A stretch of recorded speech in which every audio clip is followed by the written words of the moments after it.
Hello everyone and welcome to the Smite Draft League Divine Division Eclipse versus Kingslayers in week 4. I'm Deelo, joined here by Suun. Suun, how we feeling? Feeling pretty excited. We've got a good matchup here going on here in the Divine Division today. Kingslayers versus Eclipse. Kingslayers are undefeated, have not dropped a single game yet, let alone a set. And so they are going to be looking to continue their win streak here over Eclipse, who is 1-1 in their set counts so far. Yeah, but having one set pushed back to week 8, Eclipse quite haven't had the chance to show their mettle as much as Kingslayers, but nonetheless, I'm sure are looking to put on a show here as we get into the P's and B's. Suun, just give me your thoughts on current meta. What are we going to be seeing? I wouldn't be surprised if we see a Yorm make its way to that first pick slot, and one of these teams elect to pick it up.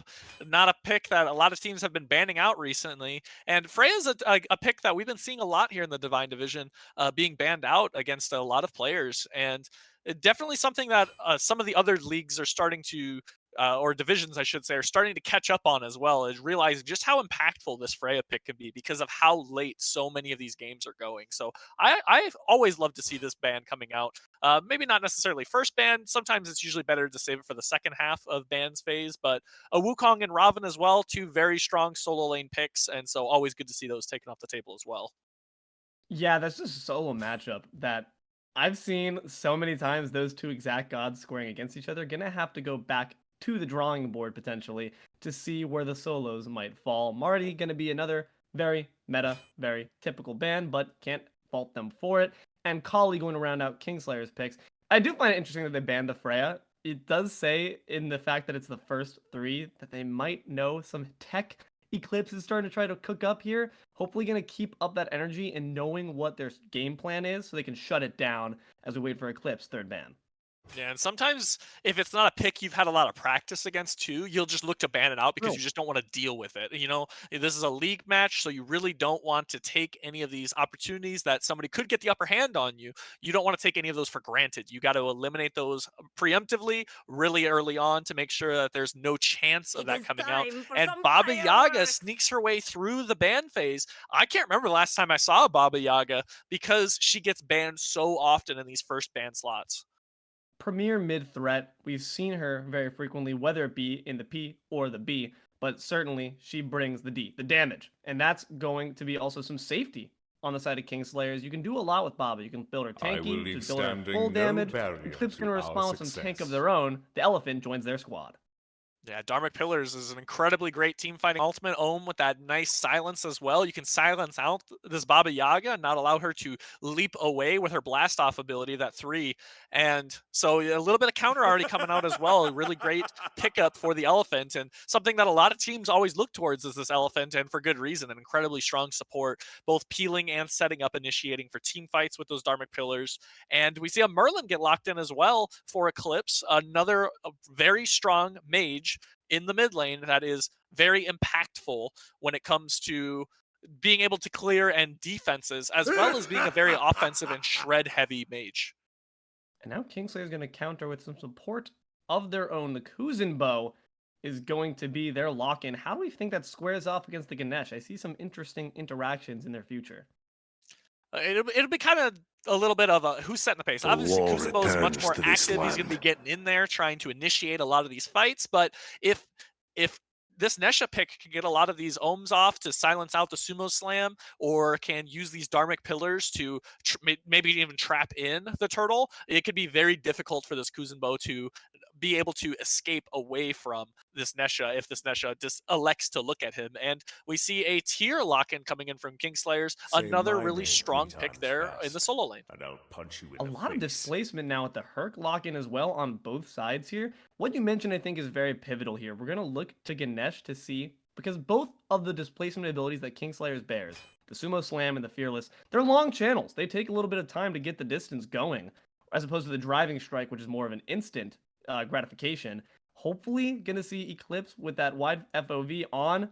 You need to have Rizzler aware of where those frontliners are to ensure your backline's not getting dropped on and pushed back into the midst of the Baba Yaga to just burst down. But Kingslayers showing their priorities, as well as Eclipses, are on the jungle right now, banning out some solid gods for those roles. Susano and Baka off the map. Rightfully so, both incredibly strong junglers. And the Neja, we've been seeing this Neja starting to get picked up a little bit more by some teams. The setup potential of this god is just immaculate. So it's always nice to see this god getting taken off the table because, again, you can build Neja full damage, or you can build Neja pretty hybrid, or maybe even full tank to set up for your team as well, and just look to use those Windfire wheels to initiate a lot of these engagements. But taken off the table, we don't have to worry about that anymore. And an Ola run getting banned out for Kingslayers as well for the last ban of the game. And Sanctified Fields is an incredibly strong team fighting ultimate, so it's always nice seeing that get taken off the Even table. gods must heed the Rage scales must of just fate. hate magical ADC. Says, get those out of my sight. I don't want to see a single one of those gods in my lane. So Kingslayer is going to oblige, and hopefully that's going to result in a bit of an easier presence here as we look to see what Ragemore will pick up. There's no mystery, though, for the side of Eclipse. Their jungle is going to be Nem. Now, this is a very strong jungler. Now, we haven't seen the Judgment come out too often, and looking to potentially burst down this Kuzumbo if he ever dashes in the middle. If you get hit by Look that into Divine my Judgment, you are just going to eyes. be putting at the gray screen incredibly quickly, even with your reflect on your 2. It's not going to be enough to save your life when your protections are stripped by half. And a Medusa lock-in coming over here for Kingslayers in the long lane. Not a pick that I think we've seen at all in any of the divisions here in SDL. No, this is my first time seeing a Medusa appear Season 3, and I'm excited to see it. I mean, you have a lot of displacement now with the Stone Gaze. We're going to try to keep him in place for a little bit longer. You have some natural anti-heal built in to just stop Herc from doing what he wants to do most. And with a Circuit, that comp of the anti-heal can really come to fruition here. Kingslayers have a game plan. Yeah, they decided, hey, there's a Hercules on the opposing side, and those mitigate wounds is an incredibly strong sustaining ability for these engagements. And now you have a Medusa with the Lacerate being able to strip down protections, and then now you also have a Circuit with 100% anti-heal as well with that ultimate. Is something that you're going to have to deal with a little bit here in some of these engagements on the Hercules. And we see a bit of an AMC hover, and the AMC gets locked in. The bees are on the battleground. I am so pleased. I'm losing Cup, one of my favorite gods in this game. You never see that man's. I think we only had like one unstoppable game where he was brought to the solo lane. Have to imagine he's going to be played where he belongs in the duo this time. How do we think that slots in? We all know the vulnerabilities this god presents. How do we think it slots with Eclipse? If you're not the one setting the pace there in that long lane on this AMC pick against this Medusa, you are in a world of hurt. AMC is such a good boxing god over there in the long lane. And if you are not utilizing that boxing potential to its fullest to get as much pressure as you can on that side of the map, you are not going to be having a swell time on this pick, because when AMC gets behind a little bit, it is very difficult to come back into the game. And so with that, I wouldn't be surprised if we see a little bit of Nem potentially showing face in that left-hand side of the game very early on to help facilitate this AMC to get a lead over this Medusa. Well, me being me, I certainly hope it's facilitated well, but we're only going to have to wait and see. Game 1 coming up in just a moment.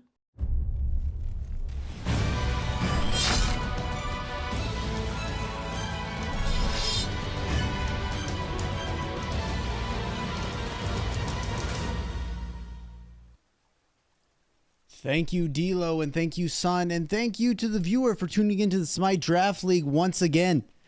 We are looking at Divine Division Week 4, Kingslayers versus Eclipse. I am iNooblet, joined in the booth by my friend and longtime veteran casting for the SDL, KingFsher. KingFsher, what do we have in store today?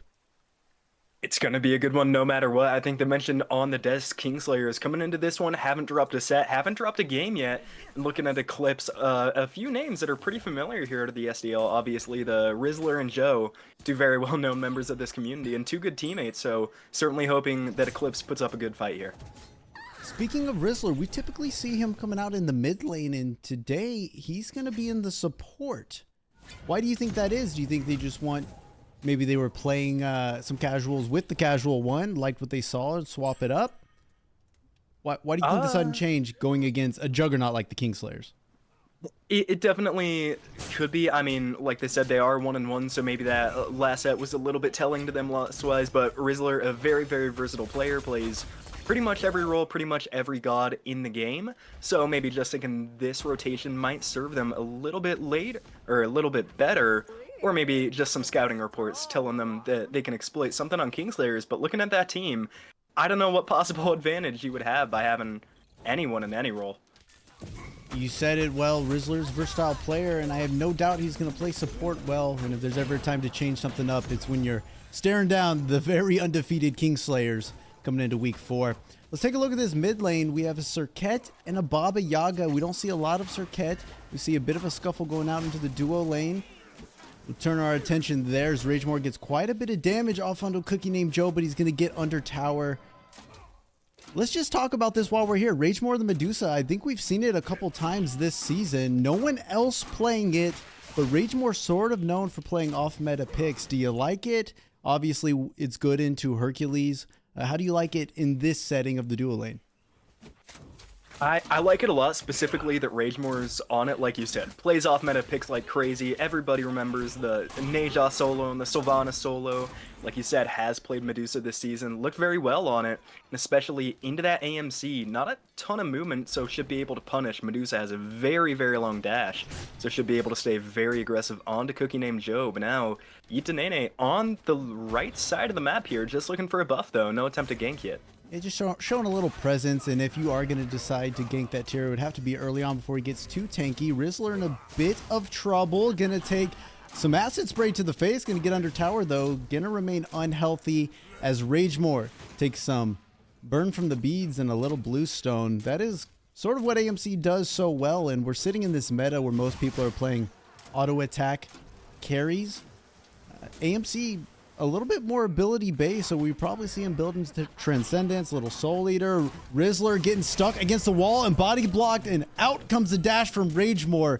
JunglePhobic gonna get the first kill of this game. Very nice first blood and a great start to an undefeated season coming into week 4. Good early kill by the Kingslayers. A bit unfortunate that it goes on to the support, but hey, just getting that early kill, they're going to be happy. Now Nico going for a blue invade, pushes away Redneck Yoda, very low, but the Nemesis is here, tier. Going to be forced to walk away in an early blue buff invade, early first blood. Kingslayers off to a really hot start. Kingslayers just know how to apply pressure and at the correct points. I'd imagine we're going to see Nicodrin definitely on cooldown going for that blue buff, because a Herc is hard to deal with. If a Herc is behind though, extremely doable, and a tier ahead is just, it's not something you want to lane against. Redneck Yoda already going to have to back, and when he gets back, he's not going to have any mana. So we'll keep our eye on this lane over here and see if Nicodrin can keep that pressure going. My eyes right now are on the mid lane. We've seen good things out of duo at the start. We've seen good things out of solo at the start. Mid's going to be a point of contention as Rizzler wants to get some. Even though he was first blood, going to go back in. JunglePhobic going to commit the ult. Rizzler a quarter HP, going to go into the jungle. Medusa ult just for the slow. JunglePhobic going to probably chase this one down, looking for a second kill. The Nene putting in work, punching Rizzler in the back. Dash is coming back up. He just needs it, but a great ohm out of the Rizzler to stop it. He's going to survive this one. Great reaction by the Ganesh and forcing down both the ultimates as well. Rizzler going to have to back to base, but has to feel good about that one. Ragemore nearly got that slow off on the Petrify, but could dash by the Ganesh. And yeah, I mean, burning that utility like crazy, going to allow KookieNamedJoe to, I'd say, play a little bit more aggressively, but caught in a 1v2 right now, so can't step up too far. Both ADCs, though, very, very low on mana. And honestly, not bad to be able to hold your own in the lane as KookieNamedJoe, because great clear. JunglePhobic getting body blocked here by YeetOnDaNaeNae. We'll see if he pops the ult. He doesn't choose to. Lets JunglePhobic run away. And so far, the name of the game has been supports getting attacked and barely surviving. I couldn't imagine what the mentals would have been if JunglePhobic had gotten a second kill here, sub 5 minutes in the game. Let's take a look at where the game state is. 2K up for Kingslayers 5 minutes in. It's a good start. How do you answer back while staying in this early game as Eclipse? It's either going to be shutdown or farming better. We've only seen one kill on the side of Kingslayers, so all other gold lead has come from the buff invades on the right side of the map, getting the neutral camps, just keeping up in farm, in XP. And that's a really difficult thing to answer mid-game if you're Eclipse. It can be hard to identify as well, and they're going to try to defend the blue buff again. Wyvern, though, going to steal it away. Blue buff timer, they have it, and they were ready for it. Wyvern came over to support it, and so did JunglePhobic, actually, coming all the way over from the long lane. Gonna put some aggression onto YeetOnDaNaeNae. He does have dash. Probably get out here. Dragonlordcat. Gonna put out some big poke. Shield gonna prevent a little bit, and he's gonna dash right on out. But now the casual one caught in the middle of two. Takes a Nae, pushed into the wall, gets the flicker out. But here comes the Wyvern ult, pushes him right back in. Dragonlordcat can use the ult just to confirm that one. It looks like a snowball effect already happening. Can definitely be answered, but you can see Kingslayers are just ready to make the strategy happen. Blue buff timer popped. They were there. The support was there. The mid laner was there. They tried to get the jungler. Didn't happen. Immediately, target switch onto the mid laner, took him out. And a really good reaction too by TheCasualOne on the beads with the small flicker away, but unfortunately last breath there to stop it. Now Tyr here to stop the Hercules getting back to the tower. Nico picks up one in the solo lane. The lead continues to grow. Now Ragemore getting soloed by ACookieNamedJoe. The Medusa takes a bad fight. I've been waiting for that blink from Nicodrin the entire time. Got it early instead of the teleport. Just tells you he's feeling confident over that lane. Finally used it. Got Redneck Yoda. Over in the carry lane, though, we're seeing some life from Eclipse. Ragemore even used the ult, and ACookieNamedJoe didn't beads it. ACookieNamedJoe still has it, stood down the ultimate, didn't get petrified, and turned the 1v1 on. A great solo kill from ACookieNamedJoe, and just what Eclipse needs. Here comes JunglePhobic. Could have the damage to do it. Finally gets the beads from ACookieNamedJoe, and he's going to get out. But look at the rotation. YeetOnDaNaeNae's here. Might just settle for the shield buff. Doesn't want to come out. He does still have ult. We haven't seen him use it yet. JunglePhobic caught in the middle of two. Not scared. Going to push Rizzler out. Better hope Rizzler gets out before Ragemore steps up. We can see a little bit of a gathering over by gold. A lot of members from both teams here. Wyvern jumping in and blinking in. Dashing, excuse me, onto TheCasualOne. No prayer. Straight into the house. Immediately detonates him. Yeet's going to have to run from that one. Turning their attention onto the Rizzler. Tries to ohm a little bit, not going to do much. Looking for a dash path back to tower, finally going to find it. Just great synergy from the jungle mid of Kingslayers. And already the positioning from Kingslayers, this game has been impressive. We saw the 4-person rotate onto right lane earlier. Now onto left, they're moving around the map as a team very, very well, keeping Eclipse on the back foot. Now Nico wants another blue buff invade, and just like that, Kuzumo marching over to the right, same with the Baba Yaga. Kingslayers trying to do it again, should get the buff, but are they going to be able to get a kill after? You said it, they're ready for it. The blue buffs come up, they're going to be here every time. A 3-man rotation. What do you do if you're Redneck Yoda? You got to give it up, but it's just going to make you fall so far behind. Already 2 levels down. As we tick over to the 9-minute mark, it's going to be a runaway train. And so I think Eclipse here, you got to decide, are you going to go over and support Redneck Yoda and challenge these blue buffs and stop the train that is Nicodrin before they get too far ahead? Or do you put the pressure elsewhere, go over to the duo lane and gank Ragemore and try and get him behind? They're going to have to decide, but already too late. They're going to go over to the solo lane once more. Redneck Yoda hasn't moved in 84 years as all 3 kits are committed onto him, putting him down once more. Back to the grayscale, and they just won't stop bullying this lane. Hercules having a rough time in the early game. Really not too often we're able to say that from this perspective. Redneck Yoda, though, just can't get any ground against that tier, and it's some beautiful rotations from Kingslayers. If you look at the right side of that map, there is no wards from Eclipse, so Redneck Yoda maybe just getting caught a little bit out of position. And I think you mentioned whether Eclipse try to make up the deficit in solo or turn to the left lane. They're only going to get one more blue buff invade before that cycle's kind of broken by the beacon spawning. If I were Eclipse, I'd certainly look to keep ACookieNamedJoe up. We all know what Almuz and Cobb can do late game. An insane amount of damage, especially with this build. Keeping ADC ahead might be the name of the game, but now Eclipse still hovering around mid lane here, and Dragonlordcat has a 3-level lead in the mid lane. That's going to be scary. We've seen time and time again the Baba Yaga either first picked or banned away. It's a meta god, and someone with the lead on it feels a bit scary, and that's a huge lead. Wyvern going to find himself fighting too, trying to dash out. Can't quite get it yet. Ohm's going to prevent it for a little while longer. Now half health, now a quarter health. Ragemore is here to support. Rizzler still chasing down. A blink out from Wyvern to get some separation.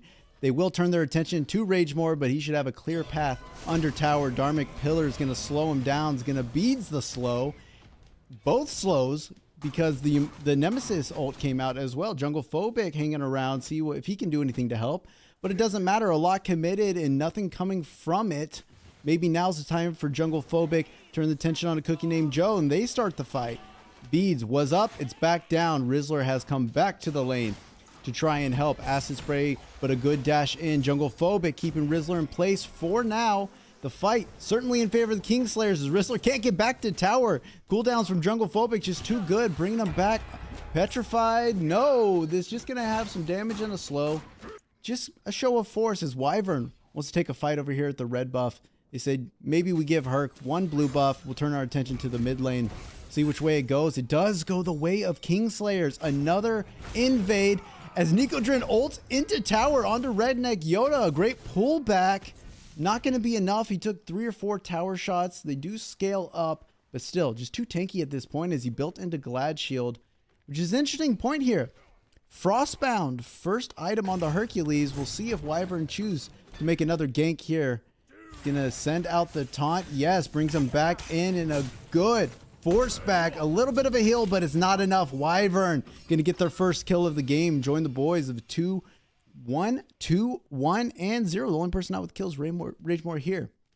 But Frostbound Hammer, first item on Hercules. I think earlier this week we saw another solo laner building Frostbound. Is it a meta thing? As we'll keep our eyes on Wyvern coming into the mid lane.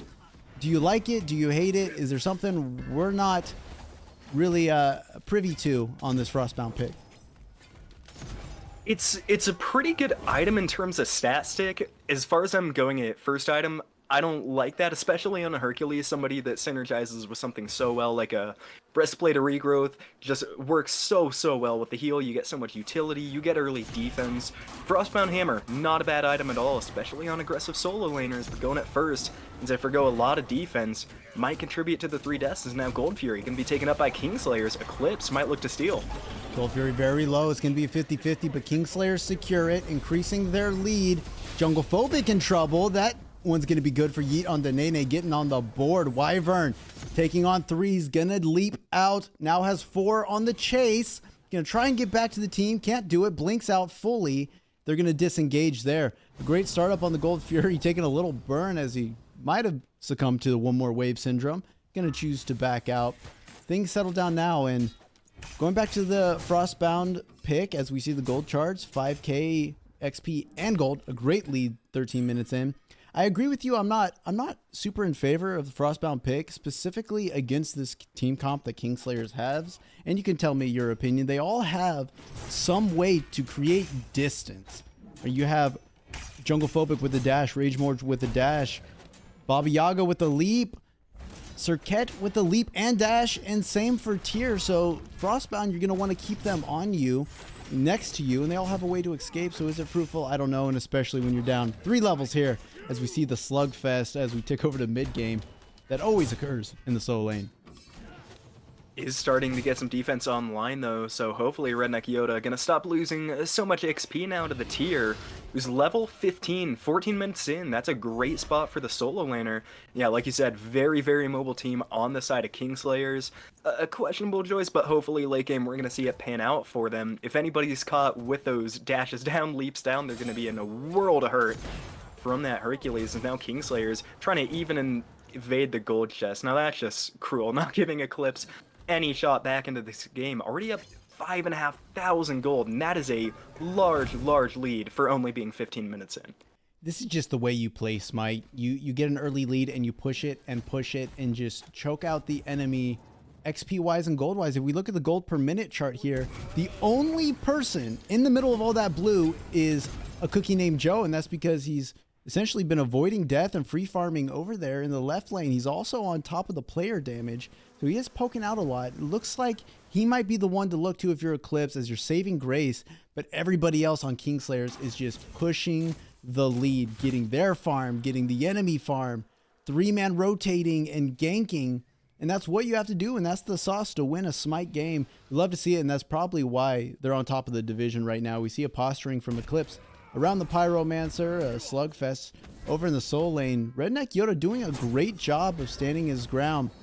Bit of a scuffle in mid lane. We'll check it out. JunglePhobic gonna use just the ticking damage to put it back onto TheCasualOne, who's just deleted by Dragonlordcat. Just gone. Erased off the map. Now they'll turn their attention to the Pyromancer. More gold, more XP in pocket, a bigger lead push.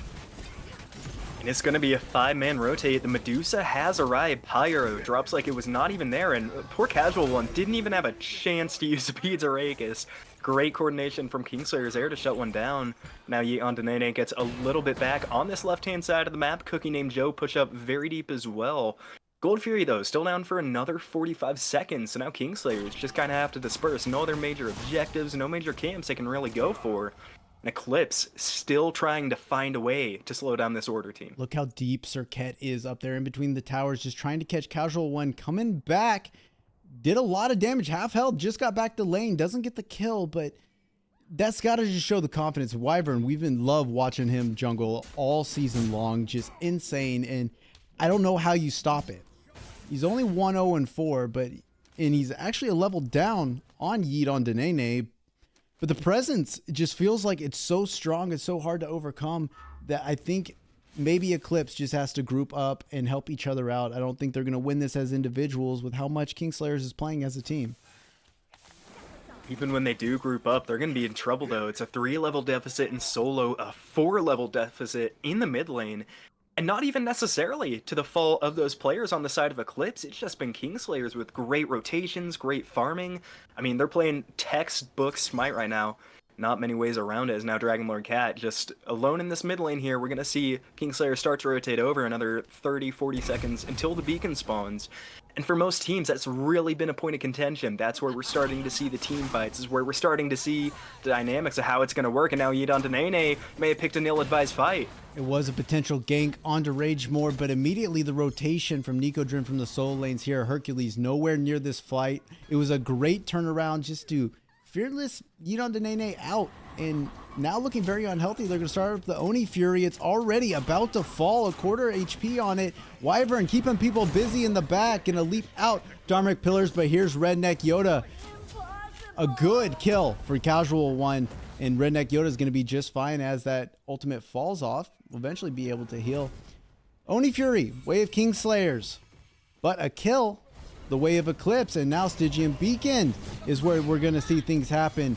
Nemesis ultimate comes out onto Nicodrin, a good target for her to strip those protections. YeetOnDaNaeNae so low though, as Ragemore uses the ultimate. Now 2-on-2 in the circle of the beacon, but there's a lot of red shirts around. It's gonna be a brawl. They're all on yellow health. Eclipse, every single member under half HP, but looking healthy is the Kingslayers, and they're gonna take this Stygian Beacon probably with 0 contest. Another thing going their way. Unfortunate for Eclipse, poked out a little bit too much there to really contest. But it was a good showing from them. They get a kill down, they don't lose any members. Even if they kind of lose the battles afterward, it's what you need to see if we want to see Eclipse start coming back into this game. But with the Fury as well going the side of Kingslayers, Oni Wave's already dismantling that tier 1 tower in the right lane. Tier 1 in mid falls afterwards. It's going to get harder and harder to stay in this game. Eclipse need to make something big happen. Kingslayers have seen their gold lead balloon, and now they're looking at the right side of the map at that fire giant. Don't think seriously considering pulling it, but you got to think soon they're going to be ready for it. Would you like to see them pull it? We're at 20 minutes. It would be a pretty early fire giant as far as most of these matches go. But if you look, everyone, 3 members of Eclipse were just level 15. YeetOnDaNaeNae just ticked over to 16. The only person with substantial levels is ACookieNamedJoe, but he hasn't had a presence in any of these fights yet, just getting poke damage off in the duo lane. What do? If they start up a fire giant, what can you do if you're Eclipse? Surely you can't take the fight. Surely you can't 50-50 it, as they have a really good secure. Do you just let them have it if they start it up, or do maybe you try and force that fight, hope you win it, get a huge boost from shutdowns, and then go on your way? I don't think there's a way they can really just let it go completely. I mean, in a straight up fight on that fire giant, they lose it 9 times out of 10, as now Kingslayers might not even wait towards a fire giant. Nico looking very aggressive. Luckily though for Eclipse, they have the excavate there from Hercules, and they have Dharmic Pillars. They got 2 pretty good steal attempts. they can certainly show up to it, but the fight's not going to be at fire. Tier 2 tower in mid lane being looked at here by the Kingslayers. YeetOnDaNaeNae is on the right side, though. Could find a massive Divine Judgment. 4 people pushing down the mid lane. A great blink in and Fearless. A cookie named Joe, already so unhealthy. JunglePhobic's going to use the ult just to keep the Nemesis off. Wyvern picks up a cookie named Joe, who was probably the only hope Eclipse had of winning this, as he's in a great spot level-wise now. 4-on-3 as Nemesis is going left lane. Here comes Wyvern wanting more, gonna taunt in the dash, and met by the final judgment. Great synergy here. Nicodrin picks up the TheCasualOne, and JunglePhobic gonna push down, but DLC gets that kill onto the Rizzler. Medusa has pushed out Nemesis in the left lane. Oh, what a great pullback and driving strike from Redneck Yoda, keeping Dragonlordcat here. Let's see the Frostbound go to work. Gonna get the kill onto DLC. That's huge, as Baba Yaga was 4-0, but now they're in trouble. Lacerate comes out. It's going to prevent healing. Nicodrin looking to try and grab him, but YeetOnDaNaeNae is going to go into the back of 3. Lots of shield tick there, pushing out just a bunch of return damage, and it's enough to scare them off. Fight certainly in favor of the Kingslayers, who just look so good. All of their abilities were in sync. The CC chain, the ultimates cast together to confirm kills. A valiant defense from Eclipse. They lost the tower, but didn't lose a whole lot. Overall, I would say it's a pretty good defense. Not bad in the slightest, and Redneck Yoda finding a massive kill there makes up the XP difference quite a bit. Got 2.5 levels off that one kill. Shutdown bonus on that Baba Yaga, certainly a big one. And now Eclipse going to have a moment on this right side of the map to kind of prepare. We see a couple wards hovering around the Fire Giant. And for Eclipse, they have 1 tower left standing. Luckily for them, though, it's a side you want it to be on. Not going to have to worry too much about, or sorry, rather, that's going to be reversed. Now, I mean, Fire Giant probably the easier side to defend if any pushes happen, but instead it's going to be a Gold Fury. CookieNamedJoe is close, only 2 members. I'm losing Cobb, though. Looking for the tick damage, not going to find it. On a great ultimate from Ragemore, and the second ultimate from Wyvern. Surely that will be a death. Couple autos just to make sure from Ragemore. Great job there, a bait on the Gold Fury. The only person in position to contest was a cookie named Joe, but he paid for it dearly as they were ready. Redneck Yoda doing some diversions in the backline. 1-on-3 ult didn't do anything, but he is causing a lot of space for his team to come in. A pullback on a DLC and a driving strike that gets 2 members, met by the Baba Yaga ult. JunglePhobic looking in trouble, but so are several members of Eclipse. This could go either way. A huge final judgment to go into the backline. Nicodrin gets 1, and then Dragonlordcat gets another. Where are you going to go, YeetOnDaNaeNae? That's straight into the arms of Wyvern, who is ready for you. That is 4 members down, and they're looking for the 5th, but a blink to just cause a little space. And look at this. Kingslayers not going to choose the Gold Fury, and I'm guessing that means they're going to go straight to the Fire Giant. What started as a good engage from Eclipse quickly falls apart. Kingslayers putting their foot down, not going to let anything slow their roll, and picking up a cookie named Joe before the fight even begins. We saw it last time at the tier 2 in mid, and the value really can't be understated. Amuzakab, of course, top damage for the team, nearly full build, nearly level 20, does so much damage, and now Eclipse just might have to wait. Fire Giant gonna be started here from Kingslayers, but they do have their tanks up, they do have a cookie named Joe back. They've certainly got a chance to defend, but they're gonna have to get over there quick. Fire Giant nearly at half HP. This could be the same trap that they just set at Gold Fury, as we see members of Eclipse coming in. They might be actually committing to this Fire Giant, and why not, as a cookie named Joe is looking in trouble. Wyvern is focusing him. He has the ticking damage. Nothing can stop it. It's already a death. Dragonlordcat with a double kill in the backline as Fire Giant is getting under kill threshold. It does go the way of Kingslayers. JunglePhobic in a little bit of trouble, but he has help there from Ragemore. Taking a look at mid lane, Nicodrin's going to drop a TheCasualOne who was left alone, and now Redneck Yoda, who was 1v1ing, is now 1v2ing. In the back, Ragemore going to clean up Nemesis, and Nicodrin going to get another kill on Redneck Yoda. That is a deicide here at 25 minutes after a Fire Giant was taken, and it just seems like Kingslayer's game here. They're going to get all 3 beacons. They get the Fire Giant. They get the Pyro. And more importantly, they get the win. Deicide onto Eclipse means Kingslayer is going to have some free ground here to work with. Going to see the Titans on that right-hand side of the map in about a minute. And we've seen all across the SDL, there have been some teams that maybe haven't been valuing the Titan probably as much as we think they have. You got to think now, Kingslayers, they have Fire Giant on 4. They have a uncontestable lead as of right now, 15,000 gold, nowhere near Eclipse being able to kind of contest this. I'd love to see this Order side team group up and run it down that right-hand side of the map. This is an interesting point. Typically, as we get closer to the 30-minute mark, we say the gold and XP, if it is something like a 15k lead, doesn't matter so much. But here it does, because we still have members that are not at 20 on Eclipse. We have members that are not even close to 20 on Eclipse and not even close to a full build. So certainly this golden XP does make a huge difference, as Eclipse has just been starved of everything to try and get back into this game. Blue buff is up, so why not go back and get it for Kingslayers? And now we're looking at a tier 2 stance.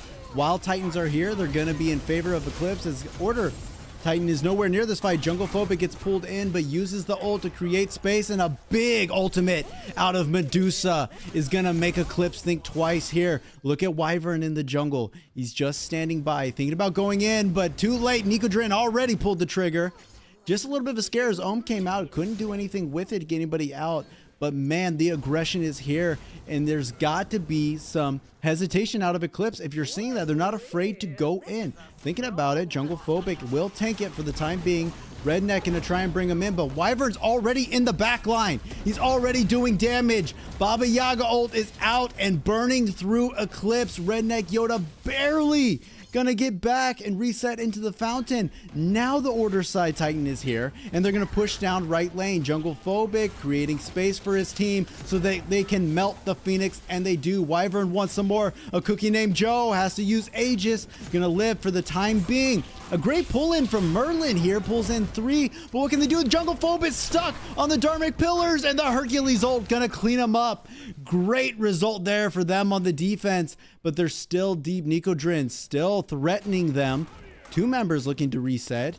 Redneck Yoda gonna get some poke off, but pulled back in, and 4 members are still here. He can't go anywhere. He's gonna have to go left. Probably gonna fall here off the screen. Yes, he does. Redneck Yoda just went from looking tanky and survivable to just delete it. Right side Phoenix down, and now we'll see if Kingslayers chooses to march it up this mid lane. Looks like they might be choosing to fall back for the time being. NicoDrain still very, very far up there, as is Ragemore. Walking back now towards the Gold Fury, might just settle for another objective, because 17,000 gold isn't enough of a lead. They need to push it just a little bit further. And a good fight by Kingslayers. Eclipse may hurt themselves a little bit on that tier 2 defense. Used 2 huge ultimates, Dharmic Pillars and the Divine Judgment, that just weren't up for that bird defense. They pay the price, but it's only 1 Phoenix down. It could have been worse. They get a kill onto the Kuzenbo. Kingslayers, though, they're still ahead, and they're nearly now are at full strength with JunglePhobic respawning. And it's not going to be long before they're pushing down the other 2 lanes. You have to imagine, as we take over to the 29-minute mark, that we're probably going to be seeing a final push here soon. I think Kingslayers are debating it. I think Eclipse are expecting it. So let's take Eclipse's perspective. You have no towers left. You don't have a right side Phoenix. EFG is going to be coming up soon here. You haven't really won any of these fights, but you've done okay on defense. What do you think the comms are like for Eclipse right now, and how they are planning for what surely will be a strong final push? It's hard to imagine that they'd be, I think, optimistic in this game spot. It's looking pretty dire, but like we said, no game's over until it's over. Eclipse definitely still have a chance. Like you said, their defenses have been looking good. They haven't given up too much when they've been there to defend it. Here's the problem, though. Enhanced Fire Giant up in 10 seconds. Going to be enhanced by the time it falls. Eclipse don't look like they want to contest it at all. They're going to have to meet them on the Phoenix line. If Kingslayers get into that Titan room, it's going to be darn near game over. But Eclipse, stepping forward, might not let it go so easily. Kingslayers just now going to start it up with the Kuzenbo and Medusa. If I'm Eclipse Or, here, might skip it. I don't think you step up. Wyvern hiding in the jungle, but you've been ambushed every time, and Ragemore starts it with a dash in. Good little bit of damage coming out of the casual one. NicoDrain has already ulted in and is just pushing back 3 members. Rizzler gonna have to dash around two of them, and now it's a 3-on-3 in the right lane and a 2-on-2 in the jungle, but Ragemore has come back from the jungle, is gonna ult out onto YeetOnDaNaeNae, doesn't do anything quite yet, but the fight is still continuing. DLC up in the ult's gonna get one, but ACookieNamedJoe is gonna return the favor. In the back, Ragemore gonna pick up Nemesis, and look at Nicodrin pushing two members all the way in. ACookieNamedJoe trying to get out of here, and he does. A cookie named Ricky Bobby just gonna do a little shake and bake to get free. That's gonna be important for the Phoenix defense here in a second. But now Redneck Yoda might have sacrificed himself, create space with those driving strikes that have been so good all game, just creating a lot of chaos here. But what good does it do when you have this damage coming out of Kingslayers, half health on the Phoenix? They don't even have EFG, they don't have a wave here, but they're still doing damage to it as fire minions have come into the throne room and are now threatening the right side Phoenix again. A good call here, I think, from Kingslayers to back out and probably go get that EFG. And if I'm Eclipse, the step up to the objective is just not working. You're losing more members than Kingslayers. Just let them have it and take your chances, as now you have all three Phoenixes up. Eclipse luckily won't lose too much off of that contest, so it's a few members down, but they do get DLC, and more importantly, they don't lose their Titan, so they're going to have another chance. I think it's like you said, though, the contests are not working. We haven't seen them steal an objective yet. We've yet to see them put up a really strong Fire Giant fight. The problem is you don't want to let that go. Redneck Yoda, though, is still around, going to channel it back to base, or no, going to stop it now. Eclipse are still around this Fire Giant, and if I'm Kingslayers, force a Fire Giant. They didn't go for it last time, they just went to the fight. Make Eclipse step up or make them lose a Fire Giant. That's going to be the call. 3 members on it. YeetOnDaNaeNae getting closer. And Eclipse have to know the strategy now is there's nothing new coming out of Kingslayers. They're starting up the objective, and two people are going to meet you in the jungle. YeetOnDaNaeNae trying to be sneaky around the back, going to run into a big old house that's throwing out fireballs. And oh, the Tom Brady tosses are going to get YeetOnDaNaeNae. Couldn't get out. Not a great play around the back, but it was a valiant effort. Nicodrin taking on 3 here, and JunglePhobic there to support. Some good CC coming out of Eclipse, but ACookieNamedJoe has been pushed to the front. JunglePhobic gonna get that one, get himself the 2nd kill of this game. Ragemore taking on Redneck Yoda and the Rizzler, but TheCasualOne taking on 3 members of Kingslayers. Dragonlordcat getting 2. And now, once more, Redneck Yoda is the only one standing, but you can't do anything about it when you're this deep out of base. Forget the EFG. Kingslayers have gotten a deicide, and they're going to walk it down, easily get this right side Phoenix and into the throne room. There it is, right side Phoenix. Nothing but a thing. Titan 1v5. Probably not going to be able to stop this one. And Kingslayers are looking at a 7th victory in a row. Have not dropped a game yet. A bomb for good measure. Game 1 going to Kingslayers, and we are going to have to see how Eclipse answers this one.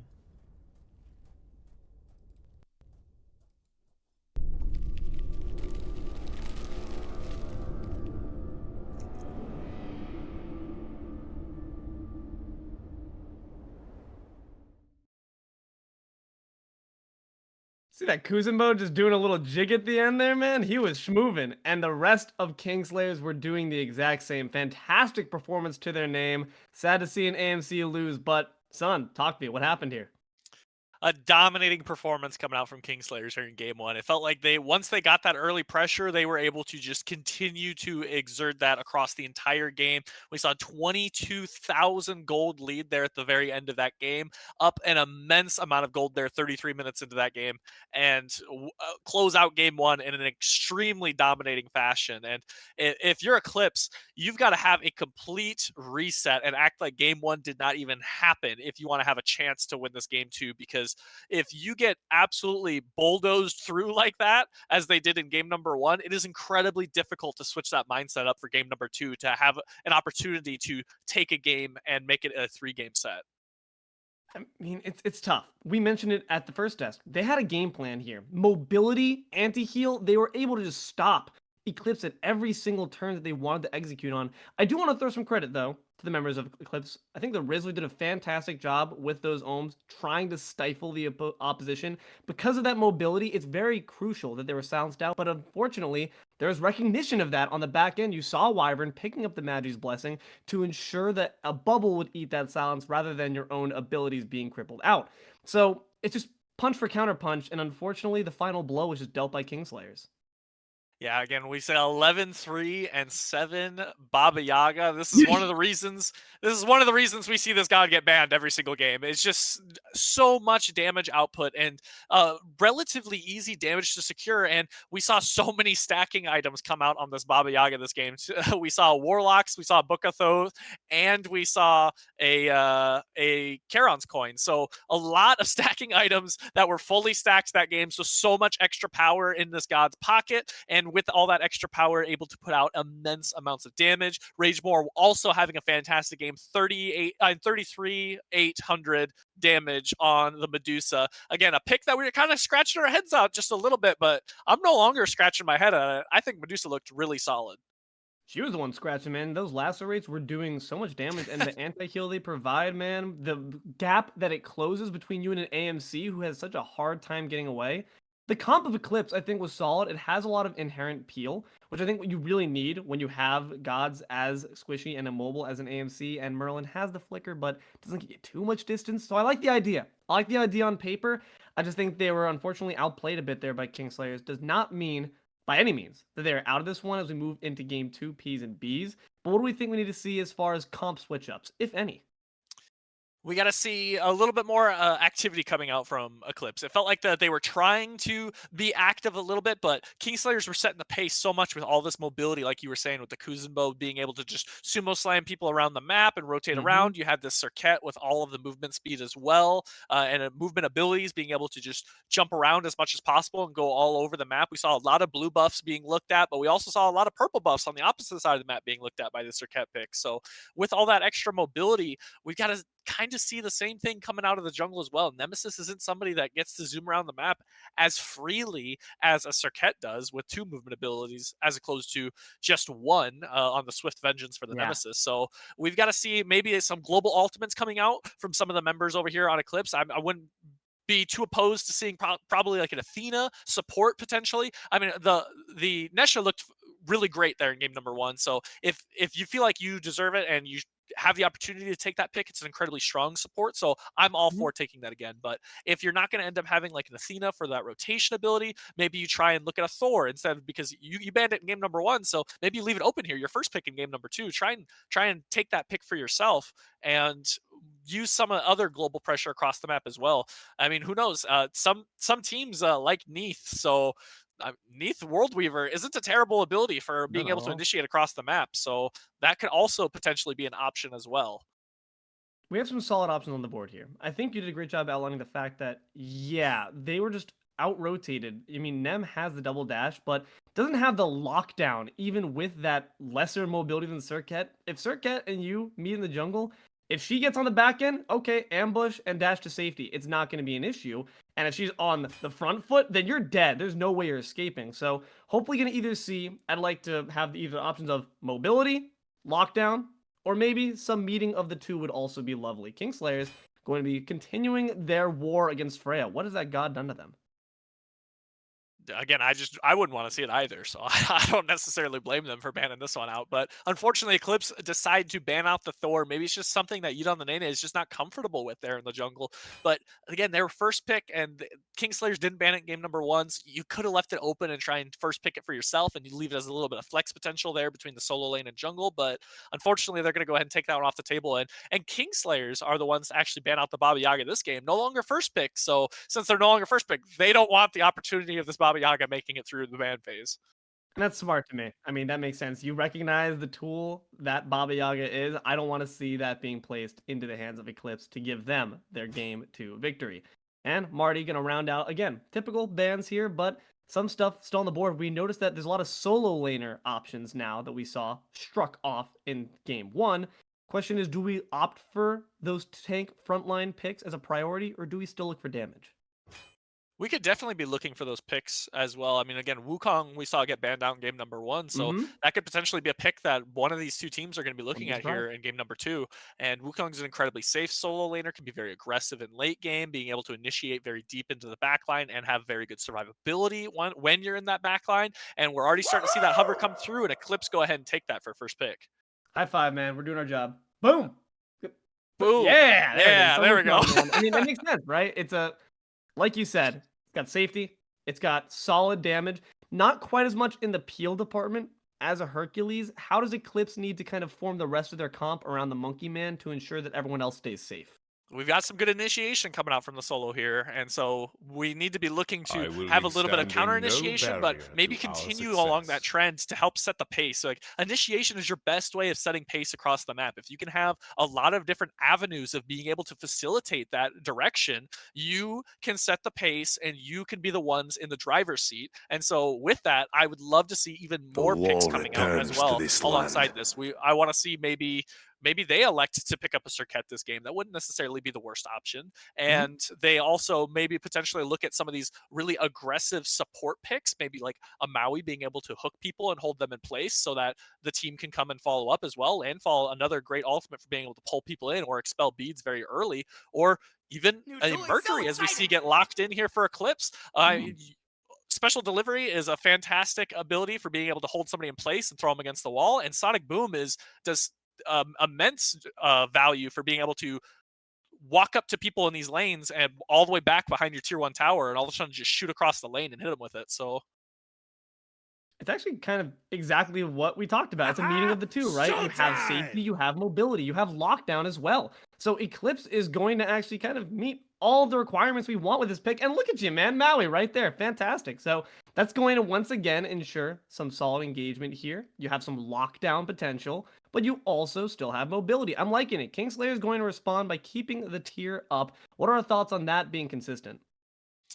didn't look bad in game number 1, so run it back for game number 2. If it ain't broke, Mhm. don't fix it. So had Yeah, some man. really great initiations with the Lawbringer. So I'm excited to see it here again in game number 2. And an Agni pickup for the mid lane over here on DLC looked incredibly dominant on the Baba Yaga. Somebody able to just pelt a large amounts of damage across an entire team fight. And you can do the exact same thing with Agni bombs as well. It's a bit less dive here now that we have the True. Agni pickup, but it's still nonetheless going to provide that range artillery damage, which is always going to be helpful. Some good CC initiation. Seems like Kingslayers are opting for a bit less mobility this time around, a bit less dive. They might be looking for the counter punch rather than leading on the foot.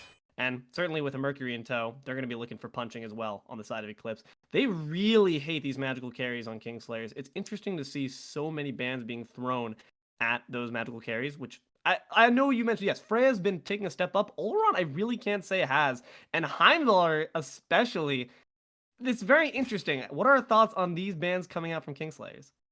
You know, I'm scratching my head a little about that Heimdall pick as well, but he is a very safe god, and so it's hard to bully out a Heim if you're ever trying to look to gank over there. That's good. He has his passive, so he can see people on the map, and if your ADC is a very vocal ADC, you can be pinging out people across the entire map Hmm. for your team at all times and letting people know, hey, this is where this person is. Hey, this is where this person is. If they walk across the ward and then they walk out away from the ward, you can tell which direction they're pivoting to in the jungle. You can uh, relay that information towards your team. So it's always a strong pick as well over there in the long lane, but not a pick that we've been seeing a ton of recently. So, but Kingslayers are kind of opting for their ADC right now, and they elect to pick up this Chiron. And honestly, again, not a pick we've seen a ton of recently, but No.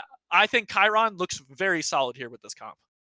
It's really safe. The Kingslayers are changing up their mojo a little bit. It's a bit more safety now. You can once again sling those arrows down from long range. When you have the Centaurus, it's going to be interesting to see if they're ready for that change of pace or if they'll get whiplash from it. Hopefully, Kingslayers are aware of what changes they need to make and what adaptations are necessary when piloting a bit less of an aggressive comp than you had last time. And X-Ball, a fantastic pairing here with the Mercury, is going to be Eclipse's carry. Yeah, and on the flip side, now we're just kind of waiting to see what exactly is this mid pick going to be, and what exactly the jungle pick to counter potentially this mid pick for Kingslayers, as they still have not elected to take their jungler yet. And we see a Poseidon lock in. We've been Interesting. seeing some teams eyeball this pick a little bit. Lots of burst damage with that release the Kraken, being able to help Of course. facilitate a lot of damage, especially around these bastions or these beacons, excuse me, in around the 12-minute mark when that first one spawns. So some teams have been getting huge value with the release Kraken in those early game skirmishes, team fights. And so it'll be interesting to see exactly what that Poseidon pick will be able to bring for Eclipse.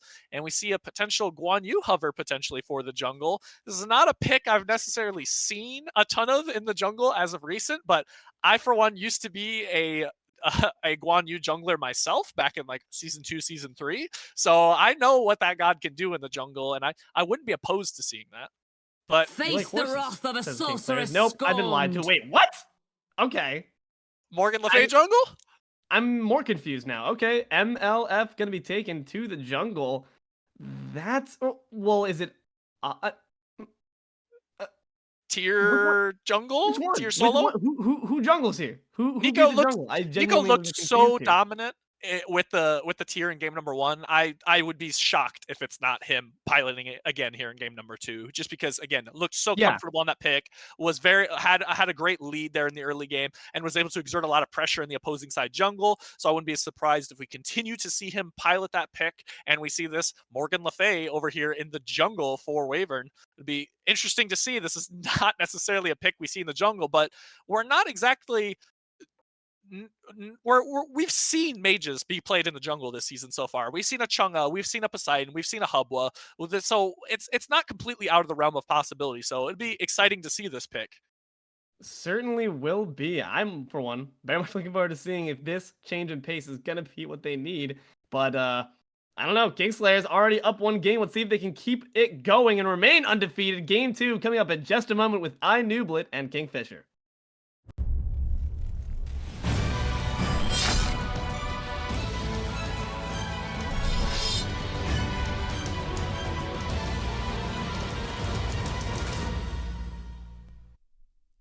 Thank you once again, Deelo and Suun, and welcome back to Game 2. Eclipse vs. Kingslayers, Divine Division, Week 4, excuse me. I'm iNooblet, joined by KingFsher, and your eyes do not deceive you. The entertainment value was just cranked to 11 with a Wyvern Morgan Le Fay jungle. KingFsher, I think we are in need of some analysis. Definitely. Morgan Le Fay jungle, not something I've really seen a whole ton. I've only seen Morgan Le Fay really off-rolled in support one since I'm absolutely crazy casuals. But she has a lot of CC, she has a lot of self-peel, and on top of that, a lot of damage. Pretty much everything you want from a jungler. The one thing that concerns me a lot is going to be the lack of mobility. It's going to be very difficult for Wyvern to really kind of get a jump on something like the X-Ball, like the Mercury that can escape. Not easily because of all the CC, but without too many troubles. It's going to be a hard pick to pilot, but certainly, I think, going to be up for the task given that good Serket game last game. And even more exciting than that, if you look on the side of Eclipse, there is role change galore. Yeah, we have seen a bit of a swap. Rizzler coming into the mid lane on that Poseidon, which we saw not too long ago, and he looked fantastic on. Had a great showing on Poseidon mid. TheCasualOne going to go over the solo lane, and Redneck Yoda going to take on the support role. Now, there is lack of mobility, sure, as we see the fight start up in the mid lane. YeetOnDaNaeNae going in on DLC. Could be the first blood, and it is for Eclipse. Great job and a great start to this second game. A huge pickup for them. What I was going to say is there is a lack of mobility on Wyvern. However, compensating with the blink so he can't engage. There is a lot of movement speed. Wyvern going to go straight in, though. Speaking of the blink straight in, doing a lot of knock up and knock away. And now the 1v1, Rizzler versus Wyvern and his clone. Taking a lot of damage over here. YeetOnDaNaeNae going to make you look real quick. And Wyvern going to back up on that one. But that was an aggressive jump 1v2 on Wyvern, and I'm guessing that means he's feeling confident. Doesn't look like the fight is stalling out quite yet in mid, but now it has.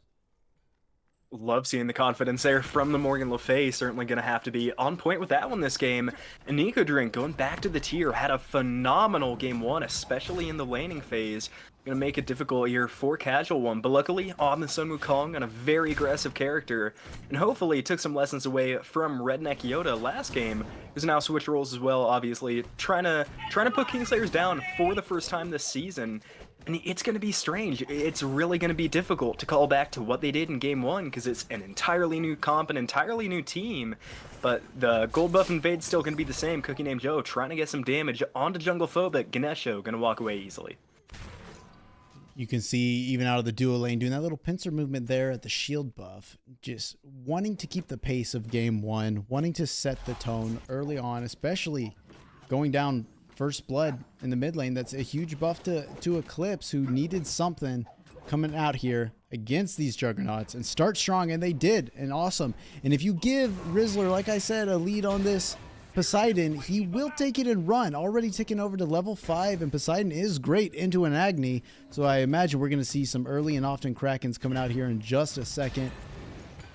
But really, I mean, what else can you say if we take a look over at the solo lane? Sun Wukong versus a tier. NicoDrink looking so good on the tier, but now a meta pick onto the TheCasualOne, who we did not see in the solo lane. How do you think this matchup goes? Do you think we see 17 blue buffs invades this game? If they keep the pace they did last game, we certainly can. I mean, Hercules had some pretty good tools to defend their own blue buff. I mean, massive displacement, good heal, pretty good dash as well, and we still saw Kingslayers attempt it like crazy. Unluckily for them, though, Eclipse off to a pretty good start this game, but Wyvern on this right-hand side of the map.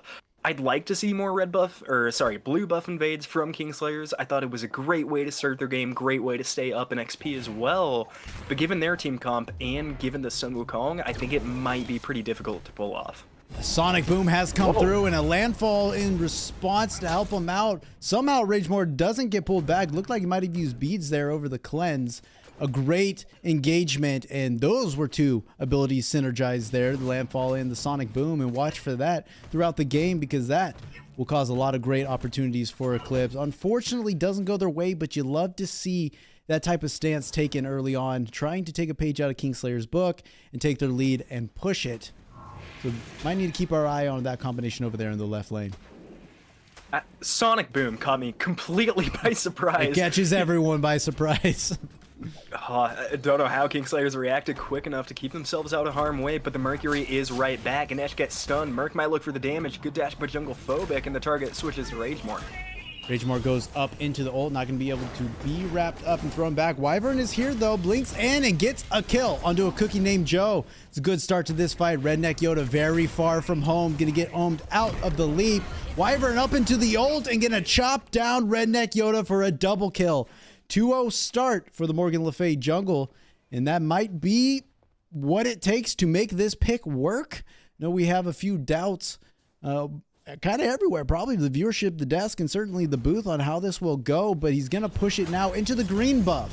Good fear away on the YeetOnDaNaeNae, but here's the Rizzler with the Kraken dead on, and Rizzler going to pick up Wyvern. Pays for over-aggressing into the green buff, and that right there, actually, I don't know how much you remember about the last time we saw Rizzler on the Poseidon, but YeetOnDaNaeNae was also on the Mercury, and that combo right there is what sort of popped everything off. Throwing out the Kraken and then getting the special delivery to keep them in place was what was so good to get them the W in that game they played. And the Poseidon synergizes so well, not only with the Mercury, but we saw in the left lane attempt, it didn't really go their way, but with the Maui as well, really holds players in place well, can displace them very, very easily with the landfall. And it's going to be exciting. The deeper this game goes, seeing Eclipse hit those combos, because once the damage comes online, it's just going to get more and more punishing. And Wyvern picks up a good double kill, but we were saying it in the early game. That might be the problem with Morgan Le Fay. Can't get away. Don't need to get away from this fight, though. See what they can do here. Dharmic Pillar's going to slow down, and a third kill for Wyvern, and that was just a lot of damage so quick. And I think, as we see YeetOnDaNaeNae making NicoDrink look real quick, just a little tap. I'm going to go on their way, maybe try and get an invade, but no buffs are up. Honestly, scoping out on this Morgan Le Fay pick, what does Morgan Le Fay bring to the table as they're chasing down Mercury in their own jungle? Movement speed, a lot of damage, a lot of disruption, ability to dive, and the ability to burn. And honestly, what else do you want from your jungler, despite what they're playing? Looking good already. All the kills on Kingslayers going their way, pressuring out as they did. We don't see quite the pressure that we saw in game 1, where they were just farming the Eclipse jungle on cooldown. And that speaks a lot to the changes Eclipse has made in this game. The role swap, their stance, where they're taking the fights. I like to see it, and I think that might be what Eclipse needs, that we see a little scuffle over where the beacon will spawn. Eclipse now may be in trouble in this mid lane. Ganesh is close, so is the Morgan Le Fay, and they're going to try to make something happen. The Rizzler locked in place. Kraken does come out, not going to save their life too long. 4th kill for Wyvern86. TheCasualOne has made their way over. Going to contest here. 1v2 goes up into the cloud, slams down on Wyvern. It's gonna get under tower, but DLC looking low, getting caught out by the landfall, unfortunately, but the sonic boom perfectly placed into the corner, gonna hit him, but it doesn't kill him. And now the scrap has turned as YeetOnDaNaeNae gonna fall to Wyvern, and Redneck Yoda in trouble. A double kill for Wyvern. JunglePhobic gonna press the fight, but the other two didn't know about it and already started backing up. Amazing combo from Eclipse that surely should have got a kill there, and it didn't, and then everything turned on its head. You know, I'm going to go ahead and retract anything I may have said to doubt the Morgan Le Fay jungle. Wyvern getting an incredible amount of damage, even on the back end of that fight. Kingslayers nearly forced out of contention there, but a great turnaround on their end. They're up 6-2, and already it was a really good start from Eclipse, and they're still not in a bad spot, but you're getting those dangerous shades of game 1. A lot of kills going over to the Kingslayers. But how do you even fix that? You could not have a better engage or ask for better ability use there from Eclipse. They caught out Agni as he was coming in landfall. Sure, he fell on the far side of the island, but it was beautiful to keep him there. And immediately, the sonic boom hits in the corner dead on, traps him there. But somehow, by the grace of God, they survive and turn the fight on him. Is that just damning to your mentals as Eclipse? Because you couldn't have played that better. It's gonna go one of either two ways. Either you get really downtrodden and you're like, oh, what can you do? Or you can just be satisfied. You know you did everything you could, and you know you did it well. Gonna bode well for late game if they're already this on. And I want to direct your attention to something that I was so mad I didn't call out as a possibility that it turned out. The Manticore spikes on the Morgan Le Fay. I love that item choice for the CC and the defense, but not going to get a ton of value out of the max HP. Sonic boom. It went too far, and you paid for it. Wyvern going to get that kill immediately, pops the ult for good measure, and so does Ragemore, getting a little poke. Now, Landfall has pulled Ragemore back in, but Redneck Yoda is alone. Going to try and swing out, but you're not faster than a Ragemore and a Wyvern on these characters. It was another great engage. This time, Sonic Boom got charged just a little too long, but here comes Wyvern blinking in onto ACookieNamedJoe, putting out massive damage as he dashes under tower. Ragemore doesn't have ult anymore as he used it, now sitting a good hook in, doesn't bring him under tower, and Rizzler gonna get a trade with Dragonlordcat in the mid lane. Sorry to miss that one. It looked good, and Wyvern gonna pick up another one onto Redneck Yoda, who stayed up too far for too long. 8 kills on the Morgan Le Fay jungle, and ACookieNamedJoe getting dove here under tower. That's 9 kills with the double kill. YeetOnDaNaeNae will claim Ragemore, but now is under tower with JunglePhobic, who gets the Ganesh kill. He may have a fear of the jungle, but he's not scared of the Eclipse jungler. A solo kill for the Ganesh, and what more could you have asked for here? Trade in mid, a Ganesh kill, a 9-kill Morgan Le Fay at 10 minutes. The game certainly can't get any better. Kingslayers firing on all cylinders right now. DLC doing a great job against Poseidon. We mentioned it early. Poseidon, a really good counter pick to that Agni. Not slowing DLC down though. Still caught up in levels, even though they have a little less kills. Finds a good stun onto the Rizzler. Poseidon though might be looking for a Kraken. On cooldown though, not going to get a clean enough engage onto the Agni. Good rain bombs, and that's the only thing you really have to deal with if you are Rizzler on this Poseidon. Once you get that cripple on lock, you can crack in 0 to 100 DLC, but he did use beads. Agni did, so now maybe looking for that Kraken as it's going to come up here in a few seconds. Wyvern hanging out in the jungle though. A Stygian Beacon is looking ready to spawn. Sonic Boom comes through into the tower again. and it's not a good spot, but Rizzler picks up Dragonlordcat. That's what we were talking about and we wanted to see, but Wyvern is so fast. Already the burn is on Yeet, and he is gone. The 10th kill for Wyvern, but now looking in a bad spot as Rizzler has cut him off, gonna knock him up and away and getting a little space to go. Surely they get him here. TheCasualOne has come in to help, and the Landfall has tried to assist, but Wyvern is still moving and grooving and gets to the tower. Not gonna fall there. Gonna walk away 10-1, and Nicodrin has joined the party, pushing the Rizzler back. Stygian Beacon is up and looking like it's gonna go to Kingslayers. It will without much contest. Eclipse don't want to step up, and the Morgan Le Fay just causing so much damage, and now building into the Prid one as well. This is really similar to a build we saw last season. I can't for the life of me remember who we saw it on. Realty. But it was it Realty? Realty Okay, in the mid like lane the loves playing Warrior tanky Zax, Morgan Prophetic Cloak. LeMay. Yeah, or Morgan Le Fay, and he always did really well with it. Unreal. So they might know something we don't. How are you going to build this tanky and still be at the top of the player damage charts and still be 10-1 with a 2-level lead on your counterpart? It's crazy, and they're not done. We can see him in the mid lane blinking under tower to try and get Rizzler here. Kraken comes out, and Wyvern gets the kill but is so low and has to run into a Mercury in the jungle, and now doesn't have the ult. Gonna get a good fear and a knock up and away, and you shouldn't get out here again. But the squad has shown up, and they have pincer moved. YeetOnDaNaeNae not letting them through, playing Mr. President here for Wyvern. Redneck Yoda in trouble, gonna take the Chiron ult and a good stun, and the final damage, Ragemore, gonna get that one onto Redneck Yoda. Kingslayers have just been answering the call. It's like they knew before it happened and they were already in position. There's no universe where Morgan Le Fay dives that tower, blinks in, and gets out after running into so many Eclipse members, but now they did, and a Gold Fury 13 minutes in, gonna go the way of Kingslayers. Criminal that the Morgan Le Fay didn't die on that dive. Wyvern gets a great kill. And his 14 minutes in, this already might be my favorite Smite game I've ever had the pleasure of casting. Wyvern putting on a masterclass with the Morgan Le Fay jungle. None of us expected it, and neither did Eclipse. They're not ready for it. Kingslayers now make another big lead for the second game in a row.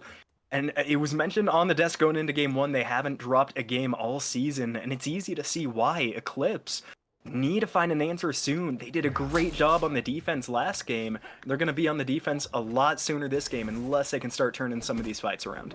You said it right. It is a masterclass, and it is just so much fun to watch. And how could have Eclipse prepared for this? No one expects the Morgan Le Fay jungle to come out, so how could you have drawn that up and how to play against it? But we do see a pause coming out here 14 minutes in. So we'll throw it back to the desk and get some analysis on this chaos. I mean, Morgan Le Fay, jungle new tech. Is this what we're going to be seeing now throughout the entire rest of the division? How is this working so well? Son, what's going on? The CC and lockdown that is coming out, and there's so much setup and peel for this Morgan Le Fay as well. And with all of that being said, and there's just so much damage that this pick can give out from all the lockdown that they have, and it's incredibly difficult to look at a Morgan Le Fay because she's also incredibly safe at peeling herself out, and with the speed buff around her waist as well at all times, that extra movement speed is coming in clutch in a lot of these engagements, able to get away. It is so difficult to lock down this pick this game, and if I'm Eclipse, I've just got to try and figure out how exactly are we going to lock down this Morgan Le Fay or catch them out, because they're also rotating at the proper time as well. Just like a normal jungler is not starting off a lot of these engagements, is showing up after the fact and then putting in immense amount of damage and setup and kills for the team. It's so scary. There's still capability. Their comp is scary as well. They have the Mercury. These Sonic Booms have seen some solid results. Just needs a bit more cohesion, maybe just a bit more damage, a bit more sauce to the plays to make sure that final formula ends up just right. They have the recipe. They just need to start cooking. But hopefully going to see as we return back to the game in just a moment. Game 2 coming back at you in just a sec. Thank you, Desk, and welcome back to the chaos. They said it well, KingFsher. How do you stop this Morgan Le Fay? Listen, Kingslayers, all of them are playing great, and for that matter, Eclipse is playing wonderful as well. But there's a very clear issue on the field here. And how do you stop it? How do you slow down this game? Because the pace feels insane. And it feels like it's what Kingslayers want. How do you stop that and play at your tempo, at your speed, making the choices you want to make if you're Eclipse? If you're on Eclipse, it just has to be coordination. We've seen Kingslayers start every fight. They've been at the person advantage nearly every fight, except for a few very, very good Mercury ganks, which unfortunately for Eclipse haven't been panning out, but gotta mention the Mercury doing a great job throwing that sonic boom around the map.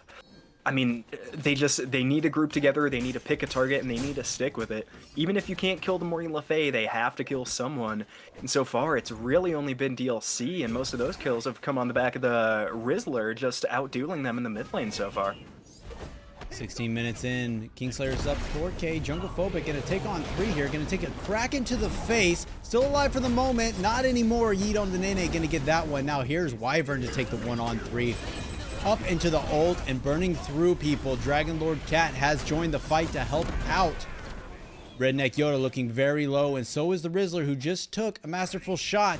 Ragemore gonna take on 2 in the back, and Wyvern gonna chase down Redneck Yoda and get another kill. 12-1. Rizzler runs into a Nico Drin as ACookieNamedJoe picks up Ragemore off into the left side jungle.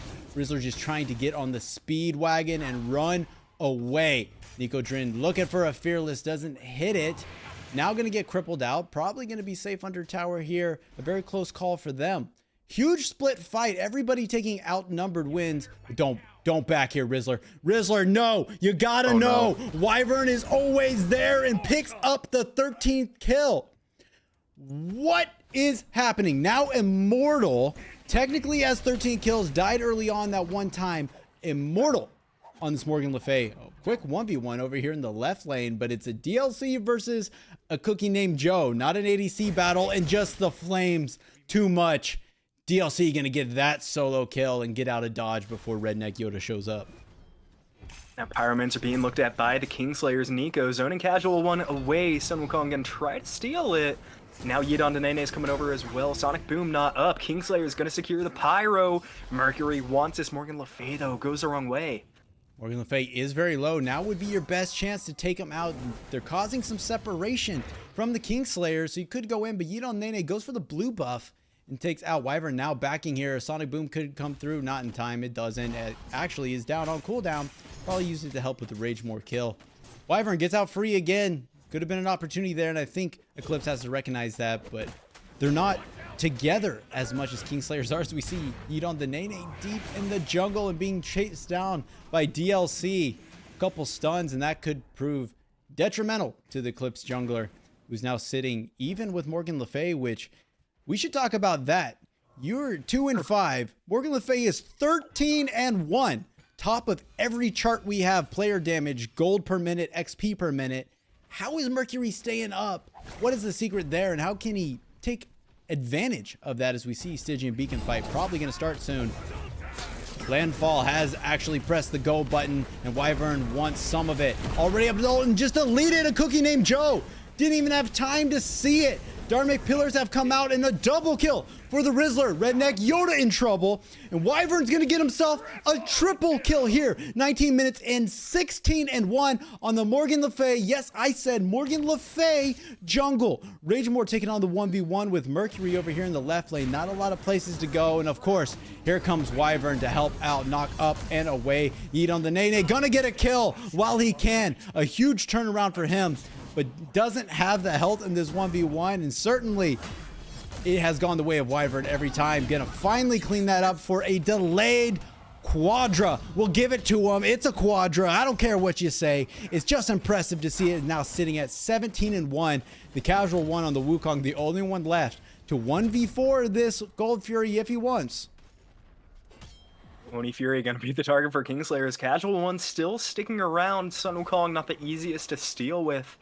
If I'm TheCasualOne, I would just back off. There's nothing good that can come of this. Gonna stick around though. ACookieNamedJoe comes in too. Oni Fury dropping low. Smart play to bring out Dark Tonight. And the 3-man Kraken from the Rizzler, who turns it into a double kill. What a play, and that's what they needed. And now Wyvern in the back, 1v3, picks up a kill onto ACookieNamedJoe. What else is new? And now is walking away into the jungle, just getting out. You gotta stop him. Call the police, call the president, call his mom. I don't care. Call somebody and get this man. Landfall off the mark, and Wyvern gonna walk away, but the casual one gonna clean up Ragemore, who might have just sacrificed himself to watch Wyvern walk out. They just can't catch him. So I've got a fun little PSA for teams going forward. Ban the Morgan Le Fay. Wyvern's looking incredible this game, as Kingslayers are going to lose their mid-tier 1 tower here shortly. JunglePhobic might be paying with their life as well. Rizzler picks up a good kill on the back end, but there's no way the Morgan Le Fay should have died 3 times now, but just walks away because they want to. It's criminal. Eclipse have to shut it down.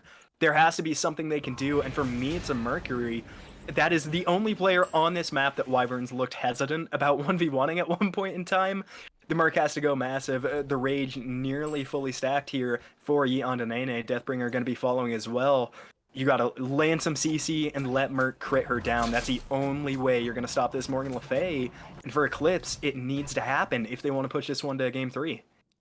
It's been fun to talk about this Morgan Le Fay jungle, but let's talk about Eclipse for a second, because they are showing some very good stuff, specifically the Rizzler on this Poseidon, which we said was one to watch. A massive Kraken coming in, getting the double kill, turning the fight on their head, and that's what you need if you're Eclipse. And he's sitting at 7-6, which is a great scoreline when you take a look at what's happening on the other side. And I maybe want to point out, I don't want to cast or curse anybody here, but Wyvern is on their way to challenge what we saw a couple weeks ago, and that was Eba breaking the SDL kill record in a single game, 30 kills on a Pele, as we saw Sonic Boom come in, this time not to tower, but nothing's going to come from it. Eba dropped a 30 bomb in the Godlike division and still ended up losing that game. So it is still doable for Eclipse. One person does not win a Smite game. It has to be the team. Unfortunately, the Kingslayers look like they're playing as a unit very well, but there's always a chance. You just got to find your moments and go in, and it could be here soon as a fight looks like it's about to start.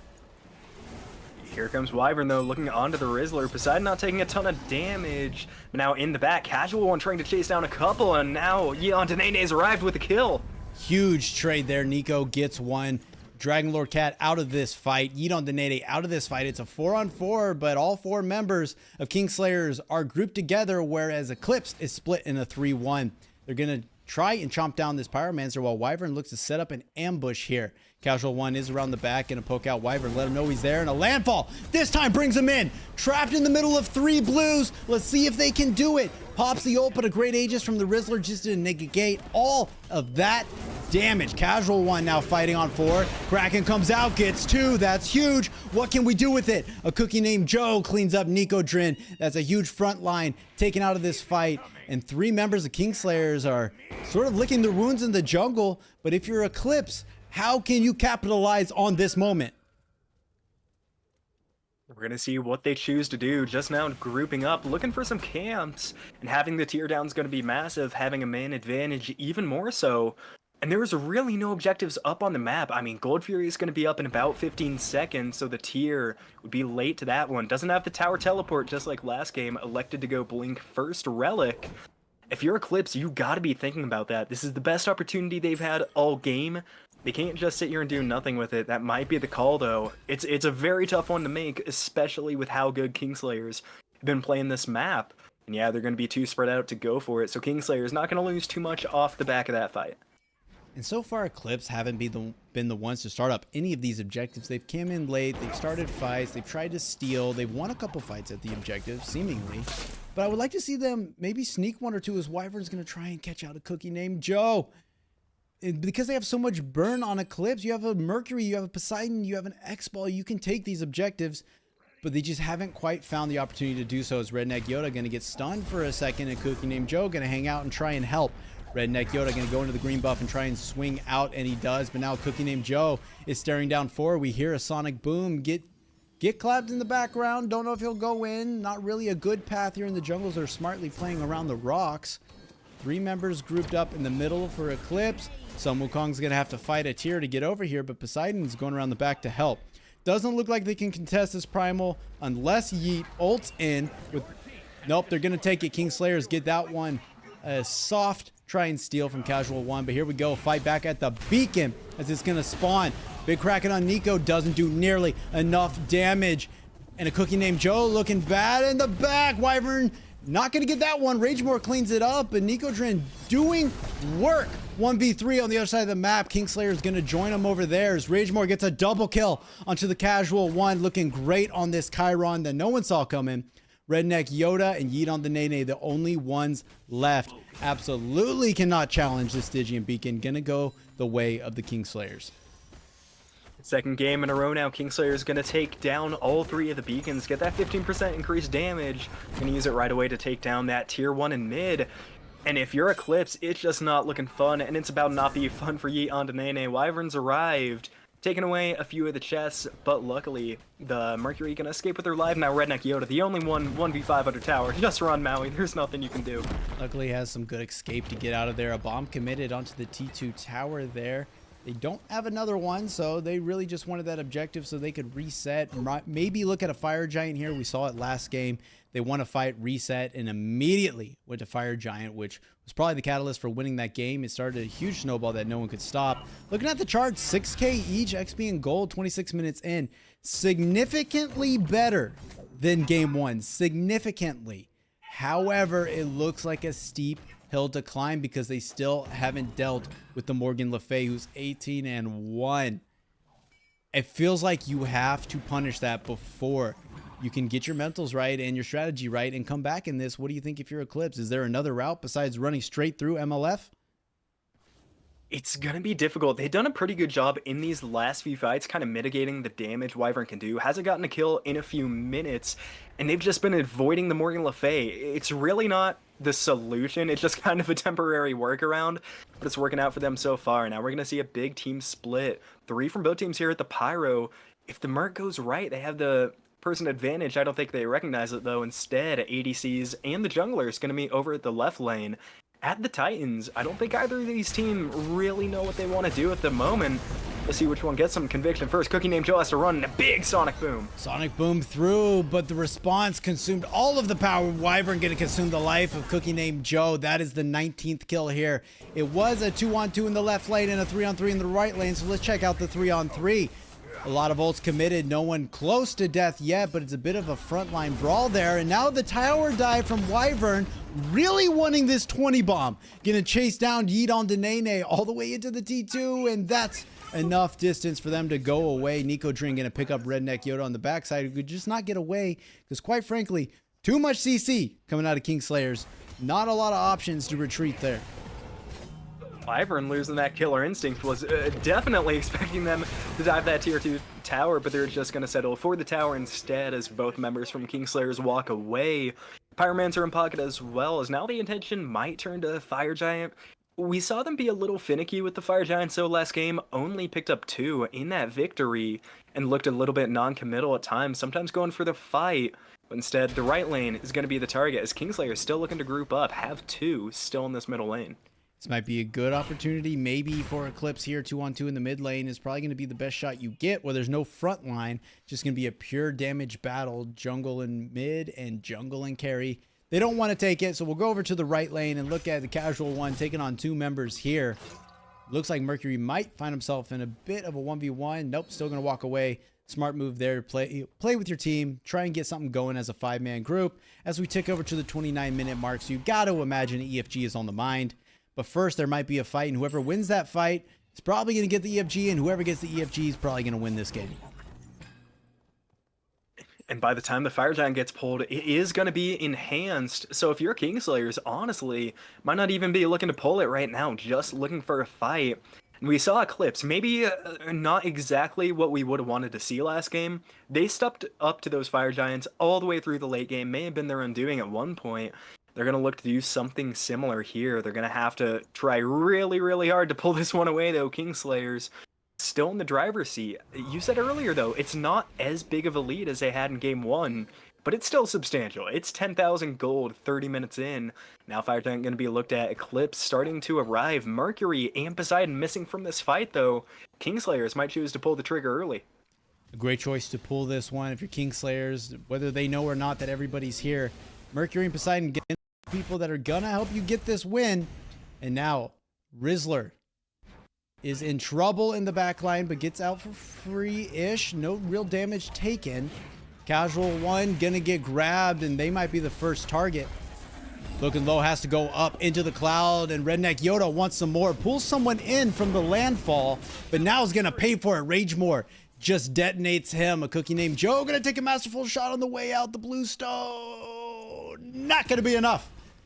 He's going to get away, but barely, just barely. EFG looking like it is going to go the way of Kingslayers here as NicoDren is going to buy a little more time for the squad, and the Kraken going to do just not enough damage. Finally, the casual one going to take that. Wyvern up into the ult, 1-on-3. Surely he can't win this battle. Sonic Boom charged up, and YeetOnDaNaeNae choosing not to go in. Probably a smart move there. Don't want to give the 20th kill over to Wyvern. EFG gonna fall here, and now the call has to be to run it down. I don't know how many times I've seen 3 members back up from a jungler in their own lane, but it happens here. Wyvern trying to run it down some more though. Kingslayers just gonna pull off of this one, try to regroup, regain some HP. Now Enhanced Fire Giant, only 1 tower standing. And what a great job by Nico zoning. We saw Eclipse step up on the first attempt and have to fall back. Don't even get the chance on the second. This tier just creating so much space for this team. We saw it in game 1, seeing it again in game 2, and going back to the picks and bans phase, I still can't believe they let that pick through. Nico really showing why they're one of the top solo laners in this division. Just has been so solid, and that's all you can ask for. You don't need a flashy 15-0 solo laner. You just need someone solid who's doing their job, diving the back line, not dying, getting kills every now and then, and creating space for your team. And NicoDren is doing that so well. Honestly, the casual one's doing a great job in this role swap, and 2-1 on the Wukong is looking good, doing their job as well. And now Wyvern gonna go on the Rizzler, hits 2, misses the 3rd, knock up, and there's the 20 bomb for Wyvern 86 in the Divine Division. 20 kills here, 20-1 as a matter of fact, hasn't died since like minute 3. And now with 1 member down, Kingslayers might look to run it down. NicoDren gonna push a cookie named Joe away. Ragemore gonna get some with the ultimate. Cookie named Joe this time gonna fall, and Wyvern with the 21st kill of their set. Casual one knocked up and away, nowhere to go. Ragemore's gonna get that one. 1 man's left standing. Sonic Boom, why not die with the squad? And that is a deicide. That is it. Everybody on Eclipse is dead, but it doesn't matter anyway, because here in week 4, we have learned this is Wyvern's world. And they weren't gonna lose. The other 9 players are just participating. They're gonna kill this Titan, remain undefeated at the top of the division headed into week 5, and God help the next team that has to take on the Divine Kingslayers.